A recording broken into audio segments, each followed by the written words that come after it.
बंधुओं, आचार्य प्रवर कुंद कुंद स्वामी कृत श्री समय सारजी ग्रंथ पर आत्मख्याति टीका वर्णित अमृत चंद्र स्वामी के कलशों पर शिवचंद्र स्वामी ने परमद्धा त्रंगड़ी टीका ग्रंथ का स्तन किया। उसमें पूर्व कलश में सत सुसत्ता में सत है, द्रव्य की सुसत्ता में सत है, द्रव्य की परसत्ता में पर का असत है। वस्तु एक ही समय में सता शत है। भिन्न द्रव्य का भिन्न द्रव्य में अस्तित्व नहीं हो सकता।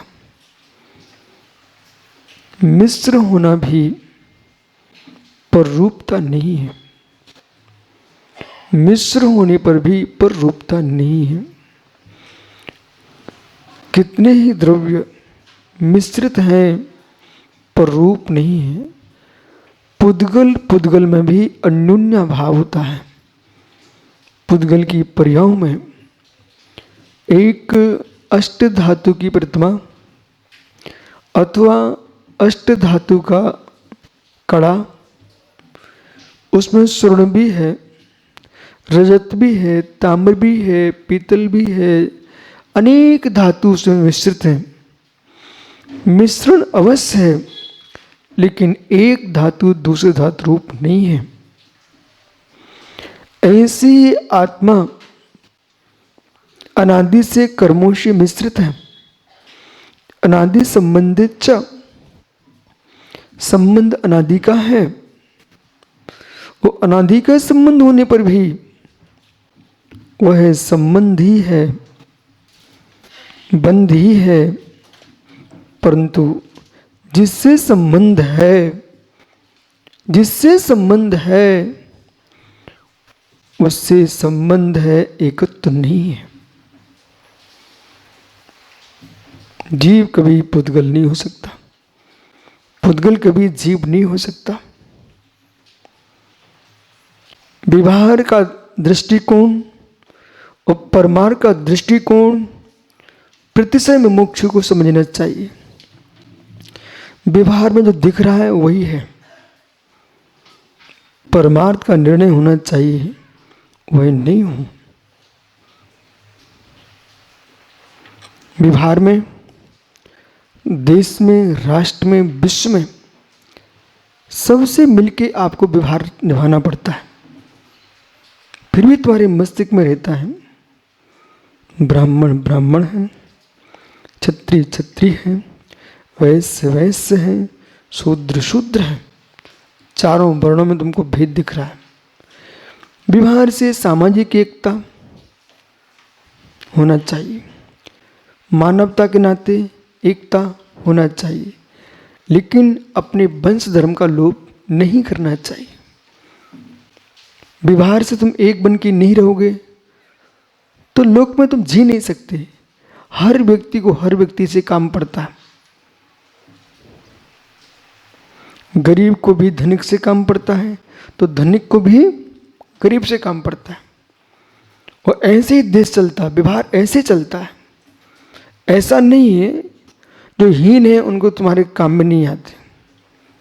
तुम्हारे शरीर में ऊंचा स्थान कहाँ पर है? आपके शरीर में ऊंचा स्थान कहाँ पर है भाई?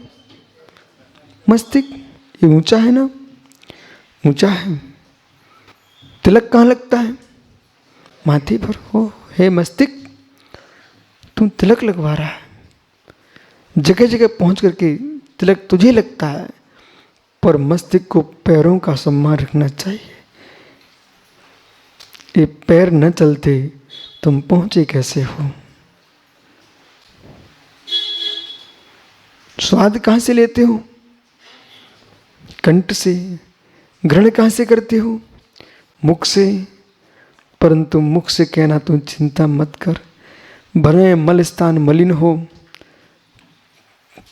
तुम हाथ भी धोते तो मिट्टी से साफ करते, बोले मल स्थान पर हाथ लग गया, पर मल स्थान का भी स्थान है, वो नहीं होगा तो तुम स्वाद भी नहीं ले पाओगे, बाहर उसी से निकलता है तब तुम नया रख पाते हो।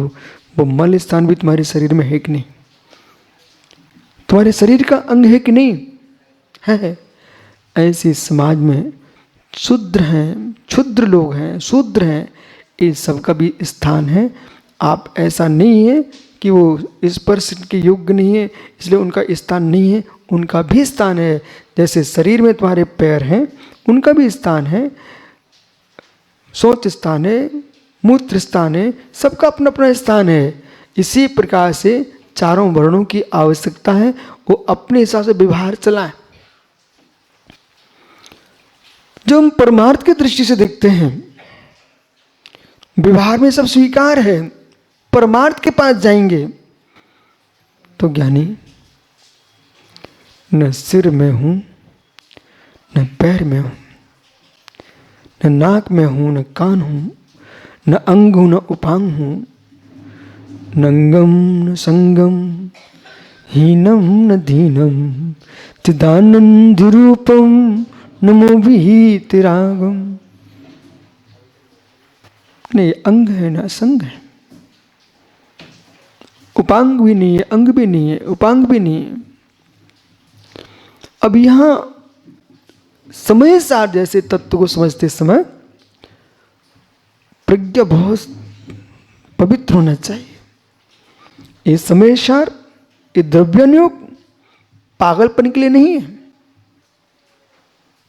ये निर्णय की व्याख्या है, निर्णय की व्याख्या है, न कि पागलपन। आप तो छुरी लेके आ गए, नंगम न संगम, हीनम न दीनम, बोले अंग नहीं है, संग नहीं है, वो तुमने काटना प्रारंभ कर दिया। हे पागल क्या कर रहा है, चाहे श्रम के शरीर को छिन्न भिन्न करो, चाहे पर के शरीर छिन्न भिन्न करो, हत्या कर रहे, हत्या।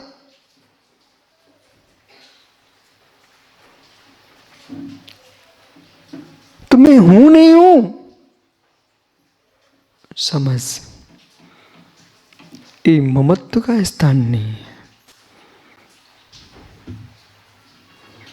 इधर देखो दिनेश्वर जी,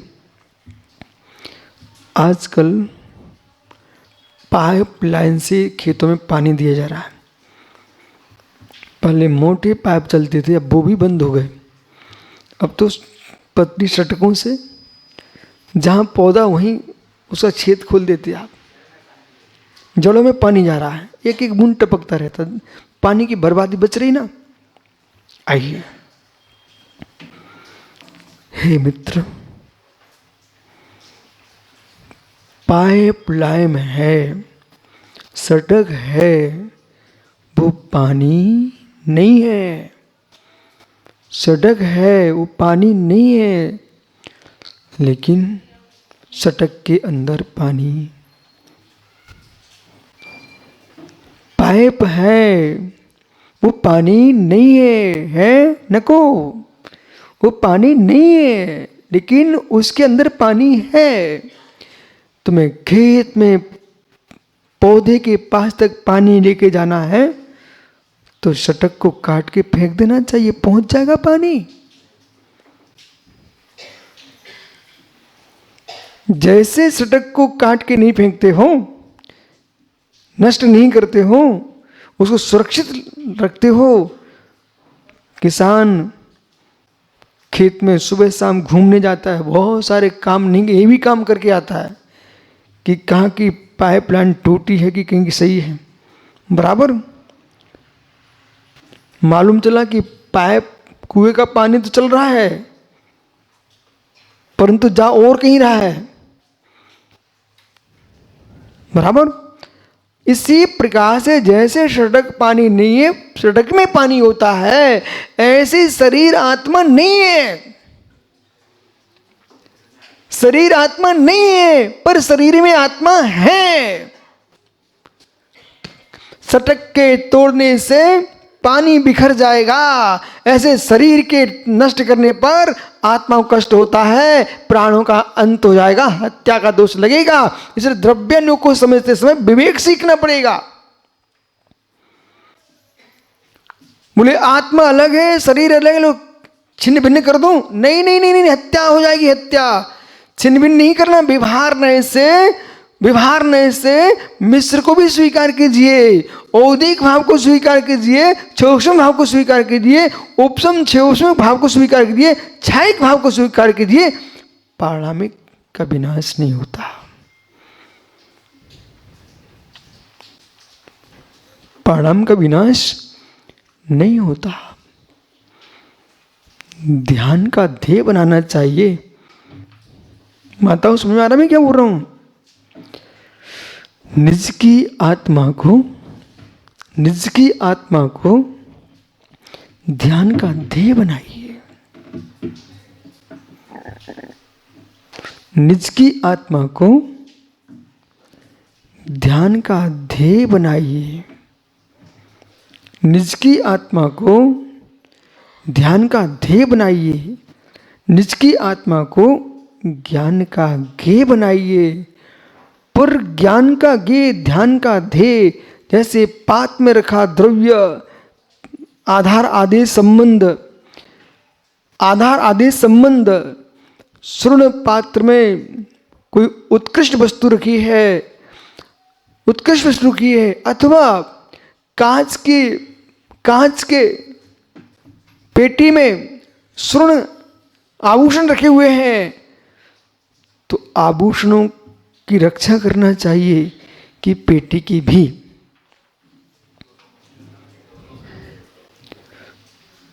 पंडित जी, आदिनाथ स्वामी, मित्र, पेटी की रक्षा करना चाहिए कि सोने की?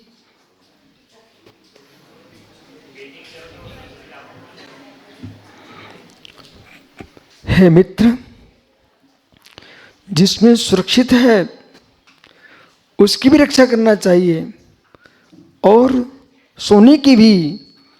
पर पेटी टूट ही जाए तो? पेटी टूट ही जाए तो? पेटी नष्ट हो ही जाए तो किसकी रक्षा करना चाहिए? चांगला मित्र, व्यापारी, स्वर्णकार, सराफे की दुकान पर कांच की पेटियों में आभूषण रखे हुए हैं। पेटियों को भी सुरक्षित किए हैं क्योंकि उसमें सुरक्षित रखे। ऐसी मित्र, इकड़े देख, पेटी है, इसमें स्वर्ण स्थानीय भगवान आत्मा है।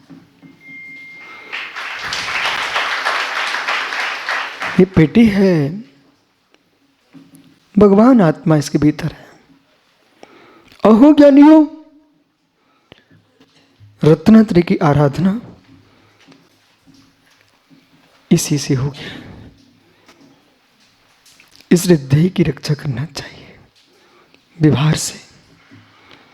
परंतु देह जीर्ण शीर्ण हो चुकी, वो नष्ट होने वाली ही हो गई, तो पेटी बदलना चाहिए कि नहीं बदलना चाहिए?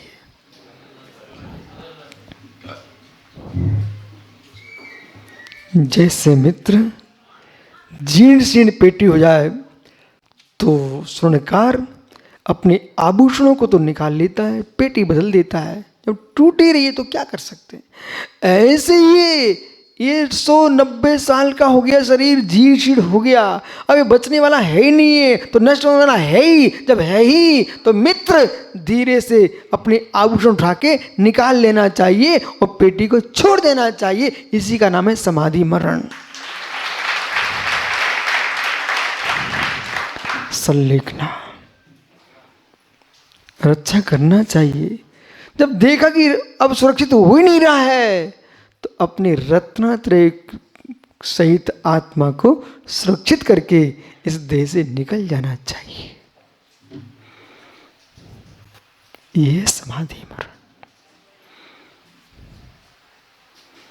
भवन में आग लग गई तो आग बुझाना चाहिए। भवन में आग लग गई आग बुझाना चाहिए, लेकिन आग बुझने के लिए तैयारी नहीं हो रही है, नाम ही नहीं ले रही है। तो फिर जब दिख रहा है कि अब बुझने वाली नहीं है, तो फिर हमें उसमें कूद के जल जाना चाहिए कि धीरे से बहुमूल्य द्रव्यों को निकाल करके बाहर निकल जाना चाहिए। बराबर। ऐसे मित्र इस देह की भवन की मैं बहुत रक्षा कर रहा हूँ, जब समझ गए यमराज के द्वारा नष्ट हो ही रहा है, तो फिर हमें रत्नात्रय उठा करके बाहर निकल जाना चाहिए। यही समाधि मरण।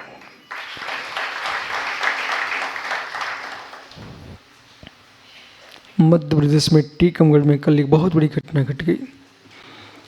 एक भवन में आग लग गई, सुब्रत सागर। और ऐसी आग लगी, ये जितनी विद्युत है ना, हर वस्तु को संभाल के रखने की जरूरत है। रात्रि में वस्त्र की दुकान थी, हो गया एक शोर शटकट और मालूम पूरा भवन जल गया, दुकान जल गई। जो लोग निकल सके निकल आए, पर दो वृद्ध दंपत्ति थे, वे निकल नहीं पाए। कैसे प्राण गए होंगे, जिंदा ही झुलस गए, पूरे वहीं समाप्त हो गए। और महाराष्ट्र में, विदर्भ में, गोंदिया में कुछ वर्ष पूर्व ऐसी घटना घटी। उसमें जैन समाज के भी लोग थे। सुबह 2-3 बजे तक तो बात करते रहे घर में, होटल में ठहरने चले गए 3 बजे। उसी बीच में वहाँ आग लग गई। जिसके बीच तुम जी रहे हो, एसी एसी एसी, समझो मित्र, इन उपकरणों से बचो। वो फट गया और पूरे लोग, कुछ नहीं मिला। पहचान भी हुई तो किसी की अंगूठी से हुई है, किसी से के आभूषणों से हुई है। हड्डियां स्थूल बची, बाकी सब नष्ट हो गए। उसमें इंदौर के भी श्रावक थे, मऊ के लोग थे। सोचो, इसलिए सागर भैया, रात्रि में विश्राम करो ना, चारों प्रकार के आहार पानी का त्याग करके करो, 5 पापों का त्याग करके करो। सुबह जगेंगे फिर देखेंगे और सोए सोते ही रह गया जीव। कम से कम समाधि मरण करके सो गई ना, व्रत लेकर के, तो हमारा खोटा मरण तो नहीं होगा।